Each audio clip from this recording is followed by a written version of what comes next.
मला चीड येत नाही हाच माझा सुधाच्या सह आरोपी करा दादासाहेब शेळके टायगर सेनेच्या वतीने मागणी करतो.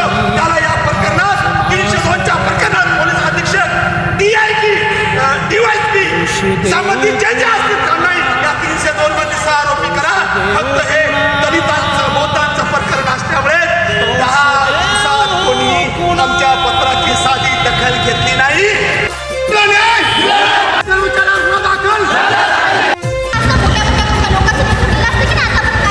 भारत देश सादरला तो जातीचा बळी ठरला. भीमसैनिक सक्षम ताटे यांच्या मारेकऱ्यावर 302चा गुन्हा दाखल करण्यात यावा. या संदर्भात प्रेयसी अचल मामिडवार व सक्षमची आई संगीताताई यांनी टायगर सेनेच्या नेतृत्वात आत्मदहनाचा इशारा दिला होता. विषय असा होता की ज्या दिवशी सक्षम ताटे यांचा मर्डर झाला होता त्याच दिवशी त्या ठिकाणी पोलीस स्टेशनमध्ये अचल तिच्या भावासोबत गेली होती.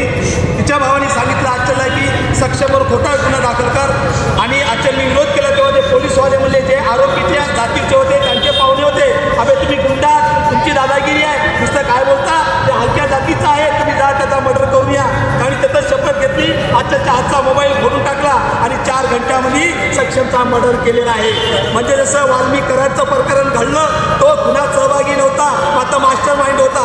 तसे जे 2 पोलीसवाले मास्टर माइंड आहेत त्या 302 मध्ये त्यांना 103 मध्ये आरोपी करण्यात यावे हे आत्मदहन होतं. पण दुर्दैवाने जवळपास 10 दिवस झाले कलेक्टर असेल, पोलीस अधीक्षक असतील, DIG असतील, DYSP असतील, यांना तक्रारी केल्यात. आजपर्यंत साधी दखल घेतली नाही, कोणी यांच्याशी संपर्क केला नाही, आमच्याशी संपर्क केला नाही.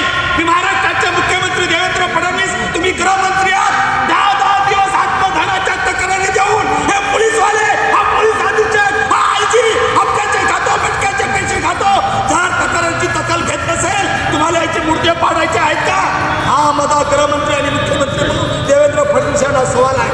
लवकर त्या 2 पोलीस कर्मचाऱ्यांना आरोपी नाही जर केलं तर पुन्हा सुद्धा आमचा आत्मदहनाचा भीम टायगर सेनेच्या नेतृत्वात लढा चालू राहील एवढं सांगतो.